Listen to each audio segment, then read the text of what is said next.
ஓம் முருகா போற்றி, கந்தா போற்றி, கடம்பா போற்றி, கதிர்வேலா போற்றி, அறுவடை வீடு கொண்ட முருகப்பெருமானே போற்றி போற்றி. என் செல்லமே, என் செல்ல குழந்தைகளை, இன்னும் சிறிது நேரத்தில் நீ முகம் அலறப்போகிறாய். இந்த திருச்செந்தூர் முருகப்பெருமானின் நல்லதொரு வாக்கை கேட்க தவற விட்டு விடாதே என் செல்லமே. திருச்செந்தூர் முருகனுக்கு அரோகரா என்று ஒரு 6 முறை பதிவு செய்துவிட்டு நான் சொல்வதை கவனமாக கேள். இந்த முருகப்பெருமானின் ஆசீர்வாதம் உன்னுடைய குடும்பத்தினர் அனைவருக்கும் கிடைக்கும் என் செல்லமே. நீ நினைத்த மன வாழ்க்கை அமையப் போகிறது. பொருளாதாரத்தில் நல்லதொரு முன்னேற்றம் அடையப் போகிறாய். வெளிநாடுகளில் உள்ளவர்கள் உன்னுடைய உறவாக இருந்தாலும் சரி, உன்னுடைய நண்பர்களாக இருந்தாலும் சரி, அவரவர்கள் நிம்மதியாக இருக்கும்படி என்னுடைய அருள்வாக்கு என்றும் அவர்களுக்கு இருக்கும் என் செல்லமே.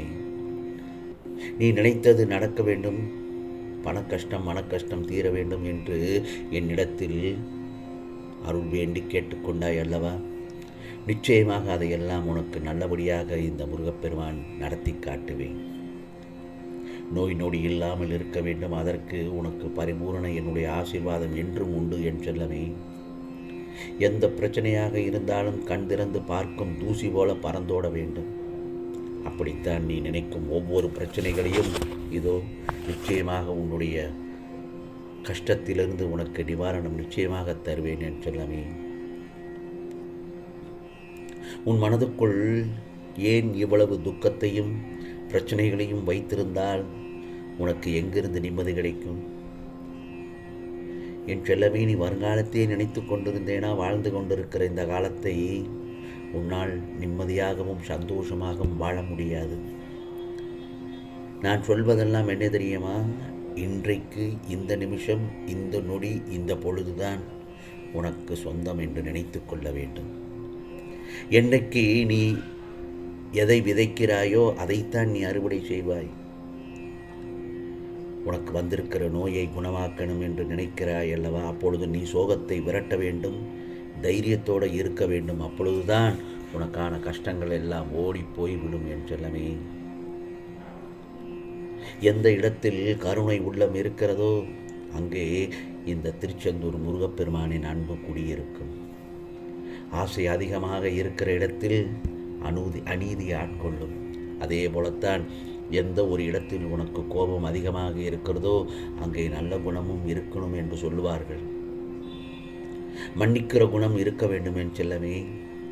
அப்பொழுதுதான் இந்த முருகப்பெருமான் உனக்கு நல்லதை நிச்சயமாக செய்து காட்டுவேன். இந்த பிரபஞ்சத்தில் நீ சந்தித்து கொண்டிருக்கிறது எதுவுமே நிரந்தரமானது கிடையாது தானே. கஷ்டங்கள் வரும், விலகிவிடும். சுகங்கள் வரும், அதுவும் உன்னை விட்டு விலகிவிடும். வாழ்க்கையில் வரக்கூடிய மகிழ்ச்சி என்றுமே நிரந்தரமானது அல்ல என்று நீ மனதார ஏற்றுக்கொள்ள வேண்டும். நிரந்தரமானது என்று நினைத்தால் அது உன்னுடைய முட்டாள்தனமாகத்தான் வேலையாகத்தான் இருக்கும். அதே மாதிரி தான் துக்கத்தையும் நிரந்தரமானது என்று நினைத்து பயந்தே வாழக்கூடாது. வாழக்கூடிய வாழ்க்கையை நிம்மதியாக வாழ வேண்டும். மற்றவர்களோட கஷ்டத்தை புரிந்து கொண்டு அவர்களுக்கு நம்மளால் முடிந்த அளவு உதவிகளை செய்கிறோமா? அப்பொழுதுதான் இந்த ஜென்மத்துக்கான பலனை உனக்கு கிடைக்கும். மற்றவர்களோட கஷ்டத்தை நாம் புரிந்துக்காமல் இருக்கிறது எவ்வளவு பெரிய தப்போ அதை விட பெரிய தப்பு அவர்களுக்கு கஷ்டத்தை கொடுக்கிறது தான். அடுத்தவர்களுக்கு துன்பத்தை கொடுக்கிற ஒவ்வொருத்தரும் நினைக்கிறது ஒன்றே ஒன்று தான், அவர்கள் நல்லவங்க, அவங்க தான் கர்மத்தை தர்மத்தை கட்டி காக்கிறாங்க, அவர்களே நினைத்து கொள்வார்கள். ராவணன் கூட அவனை நல்லவனு என்றுதான் நினைத்து கொண்டான். இந்த மாதிரி பாவ காரியங்களை பண்ணுகிறவர்களுக்கு எப்போ எது புண்ணியம்னு தெரிய வருதோ அன்றைக்கு வரைக்கும் அவங்க செய்த பாவங்களை நினைத்து பார்ப்பார்களா? அதனால்தான் இந்த முருகப்பெருமான் சொல்வதை கேள். தோல்வியின் அடையாளம் தயக்கம், வெற்றியின் அடையாளம் துணிச்சல். தோல்வியின் அடையாளம் தயக்கம், வெற்றியின் அடையாளம் துணிச்சல். துணிந்தவர் என்றும் தோர்த்ததில்லை, தயங்கியவர் என்றும் வென்றதில்லை. நிச்சயமாக நான் சொல்வதை கவனமாக கேட்டு நடந்தால் நிச்சயமாக நீ ராஜயோகத்தில் நீயே பிரமிக்கப்படுவாய். அதிசயம் தானாக நடந்துவிடும் என் செல்லமே. எப்படி நமக்குள் இருக்கிற ஆசைதான் நம்மளை பயணிக்க வைக்கிறது. சொர்க்கமும் இங்கே தான் இருக்குது, நரகமும் இங்கே தான் இருக்குது. இதில் எது வேணுங்கிறது என்பதை நீதான் முடிவு செய்ய வேண்டும். ஒருத்தருடைய எண்ணங்களை வைத்து தான் அவர்களுடைய வாழ்க்கையே அமையும். என்றைக்கும் எண்ணத்தையும் தூய்மையாக வைத்து கொள்ள வேண்டும். விட்டு கொடுத்தவன் வீழ்ந்ததும் இல்லை, அதனை தட்டி பறித்தவன் வாழ்ந்ததும் இல்லை. ஆகையால் அவசரப்பட்டு எந்த முடிவையும் எடுக்க வேண்டாம் என் செல்லமே. கஷ்டம் வரும்போது மிகவும் துவண்டு போகிறாய். அப்படி வேண்டவே வேண்டாம். அவற்றையெல்லாம் சரி செய்யத்தானே இந்த திருச்செந்தூர் முருகப்பெருமான் உன் கூடவே நான் இருக்கிறேன். நீ நல்லதொரு வழியில் மட்டும் சென்று கொண்டே இரு. பிறகு நினைத்த இலக்கை நோக்கி நிற்காமல் நகர்ந்து கொண்டே இரு. முருகா, நீ நடக்காது என்று நினைத்ததெல்லாம் நான் நடத்தி காட்டப் போகிறேன் என் செல்லமே. கவலைப்படாதே.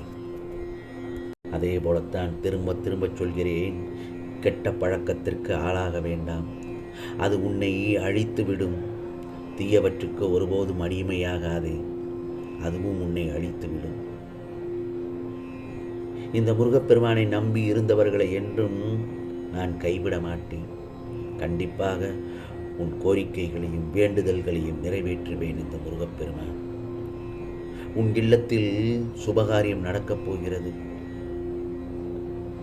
அரசாங்க வேலைக்காக காத்து கொண்டிருந்த என் செல்ல பிள்ளைக்கு அரசாங்க வேலை கிடைக்கப் போகிறது.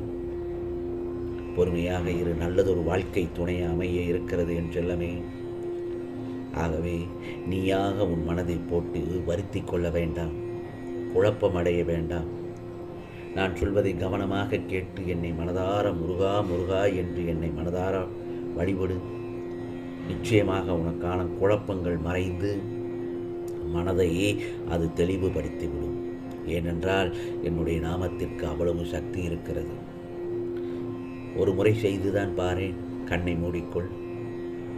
கண்ணை மூடி என்னை மனதார நினைத்து ஓம் முருகா போற்றி, ஓம் முருகா சரணம், ஓம் முருகா சரணம் என்று சொல்லிக்கொண்டே இரு.